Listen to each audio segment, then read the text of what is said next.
Salve, amigas e amigos da filosofia, bem-vindos a mais uma das nossas conversações filosóficas. Hoje eu vou conversar com o Expedito Saraiva da Cruz. Ele é professor de História, também ativista dos movimentos sindicais. Tudo bem, Expedito? Boa noite para você e para todos que assistem também. Boa noite, Caio.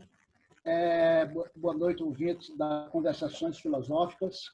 E aí, exatamente, a conversação filosófica, mas a gente não vai conversar de filosofia, mas vai conversar de filosofia no caso do sindical, que também é uma filosofia também.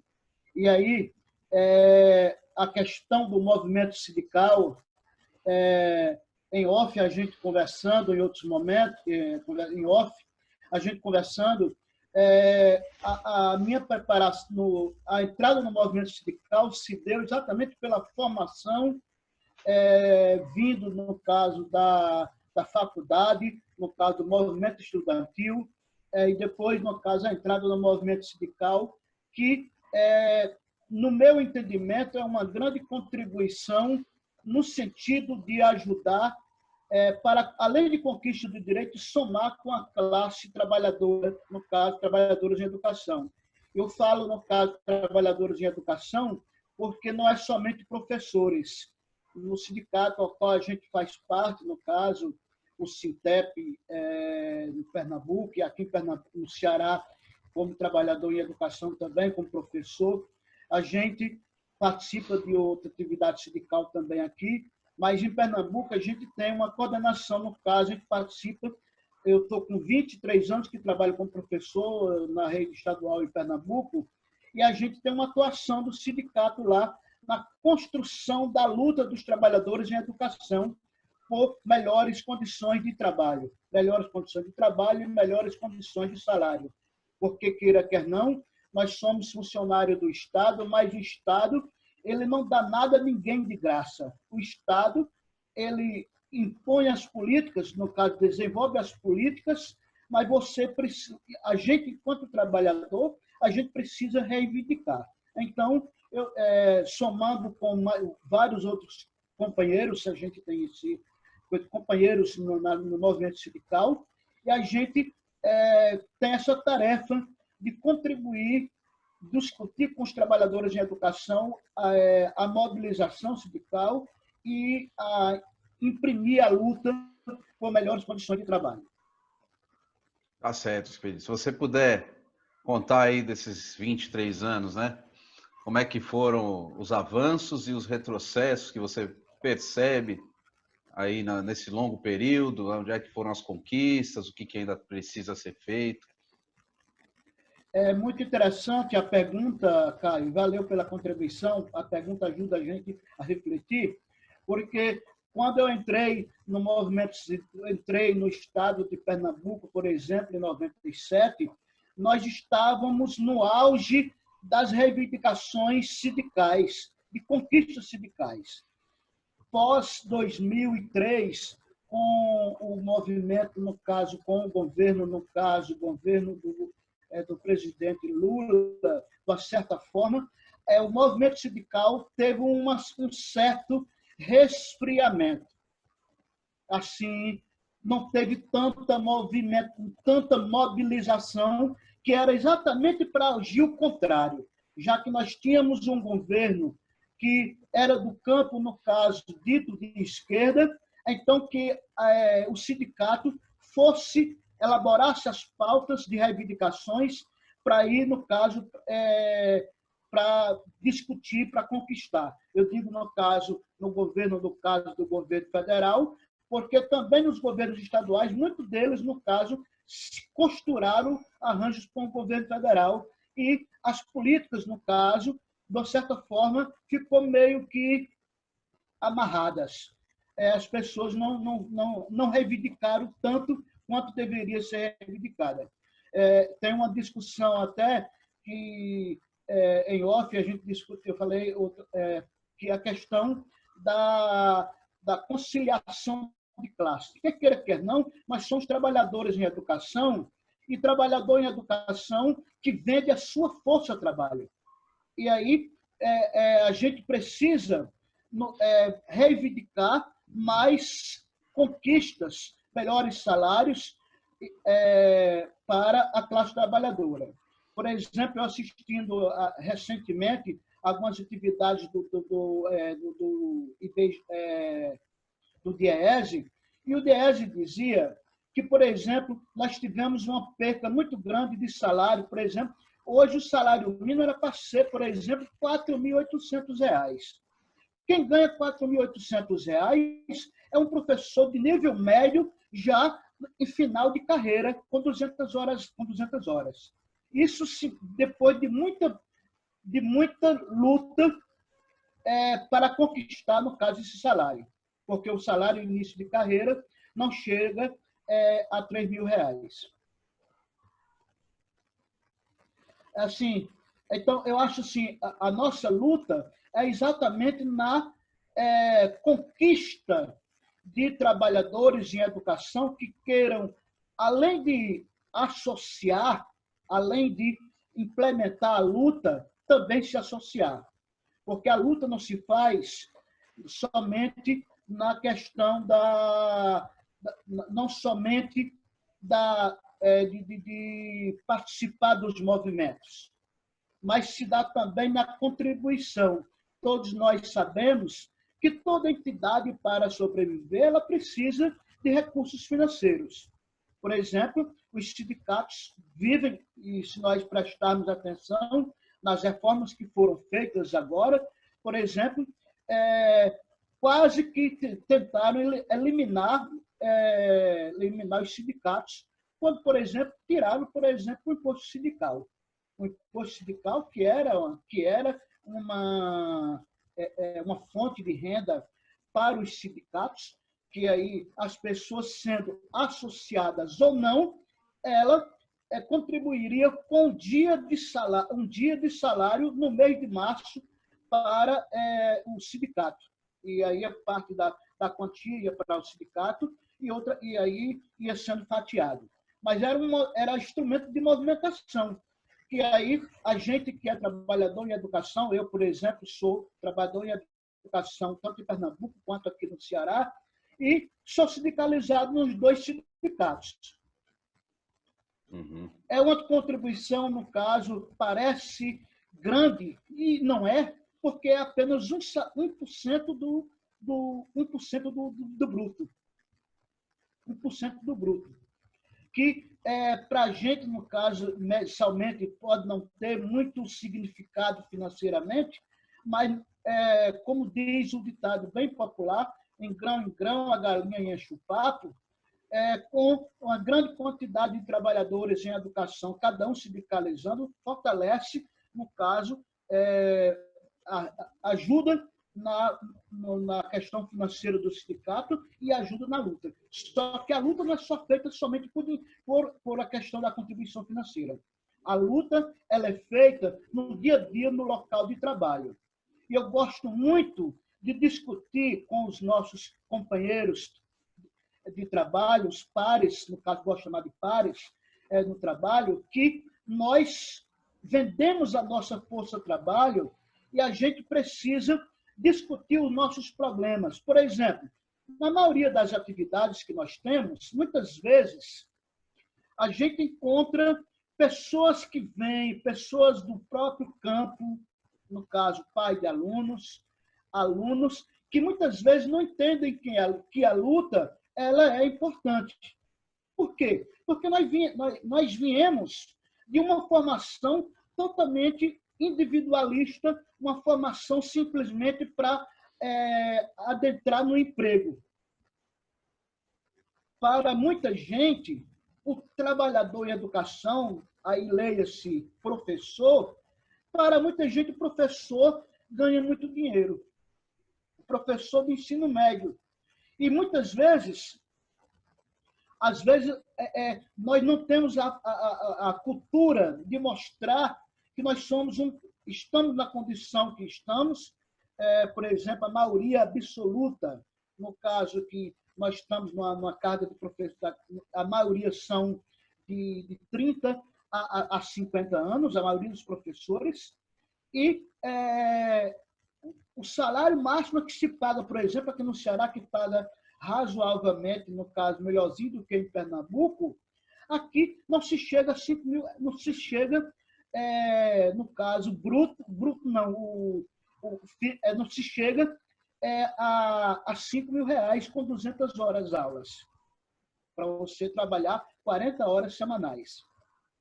Aí, quando a gente percebe, lógico que o trabalhador, no caso, aquele que ganha ou aquele que está desempregado, para entender isso é meio complicado, porque ele vai pelo quantitativo monetário. Mas não, ele não contabiliza aí a luta que aquele professor, teve, passado pelo ensino fundamental, passado pelo ensino médio, passado pela faculdade, e depois ainda fazer, que a maioria de hoje precisa fazer especialização, como em off, no caso, eu já falei para você que eu fiz duas especializações, e adentrei até no mestrado.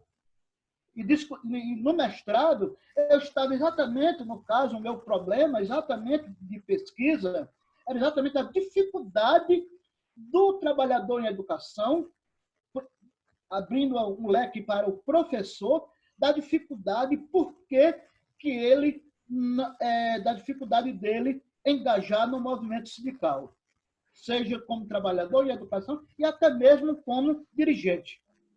Que a luta nós sabemos, e aí, independente de ser professor da universidade de nível médio ou professor de nível superior, a luta, elas são apenas em campos diferentes, mas a luta é a mesma.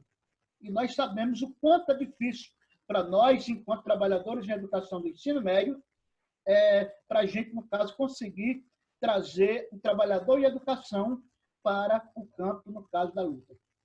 E na sua pesquisa e também na sua experiência, quais os principais motivos que você identifica dessa resistência dos trabalhadores de educação em entrarem nos movimentos sociais? Por que você acha que isso ocorre?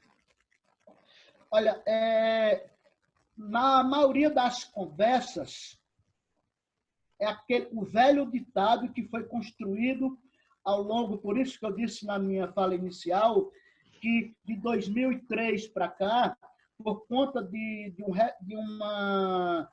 refutamento do movimento sindical, no caso de um relaxamento, vamos dizer assim, muita gente não foi para as lutas e muitas pessoas dizem, não, eu não vou participar porque o sindicato não está atendendo às minhas expectativas.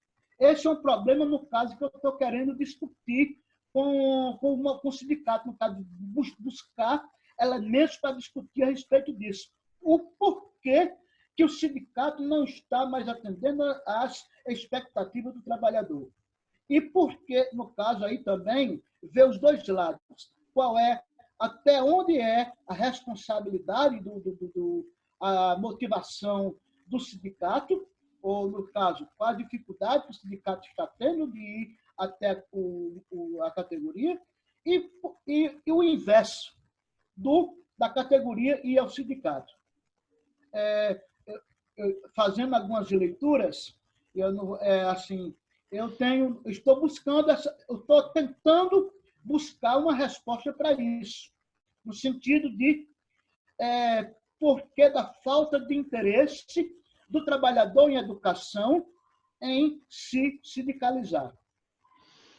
Tem até uma fala, muitas vezes, quando a gente pede para ele se sindicalizar, ele diz, não, vamos para a luta, nós estamos numa luta, numa campanha de salarial, vamos entrar na luta.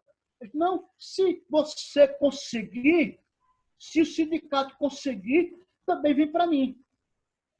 É uma forma, assim, uma questão assim, bastante complicada, de um individualismo bastante forte que fora construído ao longo do tempo todo. E muitas vezes, é lamentável ter que dizer isso, mas muitos trabalhadores em educação, até mesmo professores, que era para formar um cidadão crítico e participativo, como é uma das prerrogativas, no caso da nossa Lei Diretriz de Base, mas o próprio trabalhador em educação ele não tem tanta criticidade. A maioria das vezes ele está preocupado apenas com a conta bancária dele. Eu não gosto dessa ambiguidade sua, desse pronome, porque é muito ambíguo, no caso. Deve dizer que eu estou falando aqui com o entrevistador, mas assim, ele está preocupado muito com a conta bancária dele, no caso, com o salário que vai cair. Quando, na realidade, as coisas são construídas. Eu entendo que a luta sindical, assim como a questão de melhores condições de vida, tudo é construído.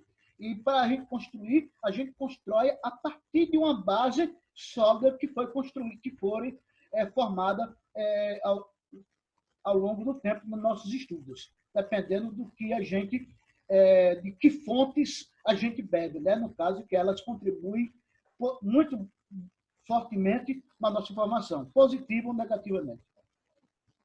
Expedito, vou fazer mais uma última pergunta, que é o seguinte. A gente assistiu essa guinada contrária aos trabalhadores, contrária aos sindicatos, né, no nosso país. Num passado recente, isso foi crescendo, né? E a gente tem um cenário hoje que tem muitos setores da população que acreditam que a luta sindical é coisa de pessoas que querem alçar novos voos políticos, estão só buscando se candidatar a um cargo no legislativo ou mesmo no executivo, né? E deixam de lado essa penetração que a luta sindical tem com todas as classes de trabalho, né? E isso enfraquece também, de algum modo, no meu ponto de vista, essa luta sindical. E também penso que essa retirada, né, do incentivo por parte do governo e das leis, né, do repasse aos sindicatos também tem um respaldo em setores da população, né? Como que você vê essa desconfiança de parte da população com relação aos sindicatos? Gostei da pergunta. E é interessante que a gente... eu vou responder quase como uma pergunta, mas vou argumentar. Assim, por que só quem tem que fazer parte da política é os empresários? Os empresários representam os interesses dos trabalhadores nas casas legislativas ou no Congresso, no caso no Congresso, nas assembleias, nas câmaras de vereadores, na presidência da República. Uma coisa, e aí eu concordo que a gente precisa discutir melhor essas questões. Que o que a gente tem que fazer de verdade não é partidarizar os sindicatos. Aí eu discuto muito isso. No caso, não partidarizar os sindicatos. Agora, se ao longo da história da formação sindical, as pessoas que vieram para o campo do sindicato são pessoas que são trabalhadoras, no sentido sindicato dos trabalhadores, porque o empresariado ele tem o sindicato deles. E eu costumo dizer, assim, na questão de organização, eu acho que nós somos muito ingênuos, nós, enquanto que dizemos, no caso, sindicatos e de esquerda, somos muito ingênuos na nossa formação de construção de pautas. Quando a gente, por exemplo, nós temos só sindicatos, por exemplo, geral, nós temos mais ou menos 10 sindicatos gerais no Brasil. Quando cada um tem a sua pauta, não consegue chegar a um acordo. Enquanto que a elite empresarial, a elite econômica, ela pode ter algumas discordâncias, mas elas conseguem, num período muito rápido, que não consegue nem sequer chegar à população, as discórdias delas. Elas conseguem se organizar muito bem nos seus projetos. Agora, nós, enquanto trabalhador, a gente tem essa dificuldade de compreender até mesmo a nossa luta. No caso, o trabalhador e, no caso aí, entre o trabalhador da iniciativa pública e o trabalhador da iniciativa privada e até as representações, porque as representações sindicais também são da base, são trabalhadores também nas suas respectivas categorias. Então, assim, eu vejo que a gente, muitas vezes, a gente cria muita dificuldade na questão do entendimento das lutas. E, muitas vezes, aí eu concordo que, muitas vezes, tem alguns que estão preocupados com a questão partidária, que isso dificulta bastante a luta. Mas que eu entendo também que é importante que as pessoas tenham... obrigatoriamente não precisa ser filiado a partidos políticos. Eu não entendo que tem que ser. O trabalhador, ele não tem partido político. O trabalhador, ele é trabalhador. Eu costumo dizer que eu sou trabalhador em educação e eu costumo dizer assim, na base, quando eu estou na base, eu digo o seguinte: de que é que eu sobrevivo? De que é que eu vivo? Eu digo sobreviver, não é nem que vivo, porque a gente não tem, eu costumo dizer que a gente não costuma fazer planejamentos com o salário que a gente ganha, a gente não consegue fazer planejamentos, no caso, por exemplo, de a gente fazer até mesmo viagens mais pomposas por ano. Aí eu faço sempre essa relação. E a classe empresarial, ela faz quantas viagens? Elas passeiam no trabalho, moram fora e vêm no trabalho apenas averiguar, mas ficam constantemente passeando. E nós, trabalhadores, nós fazemos o quê? Nós apenas ganhamos o suficiente, quando ganhamos, para manter o nosso corpo vivo, para mantermos trabalhando. Esta leitura, no caso, que eu faço, e que a leitura, o movimento sindical, aí eu clamo, peço aos nossos colegas trabalhadores que, independente de classe, de categoria, que ele una-se, e principalmente agora, pós-pandemia, é que a coisa vai ficar mais feia. Toda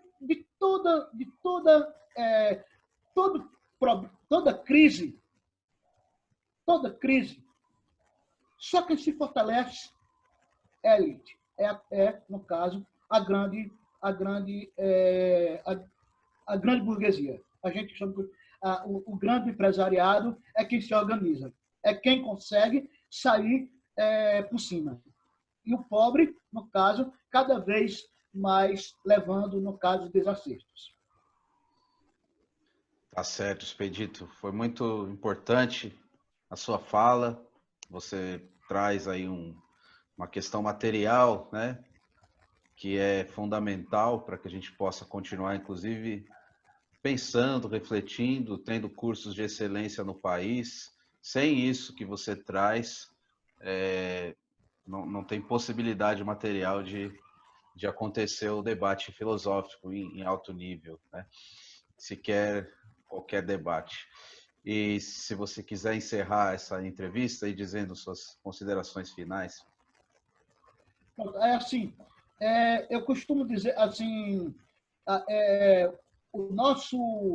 nossa categoria, e aí eu chamo mais a categoria, no caso, de todos os segmentos de trabalhadores, que nós consigamos nos unirmos enquanto classe trabalhadora, para que não sejamos destruídos mais ainda pelo que tem o que virá. Se nós não estivermos unidos, a gente pode, no caso, ter problemas seríssimos na questão da sobrevivência. Digo, na questão do emprego. Que queira que não, nós não temos uma outra força, nós não somos donos de meios de produção nenhum.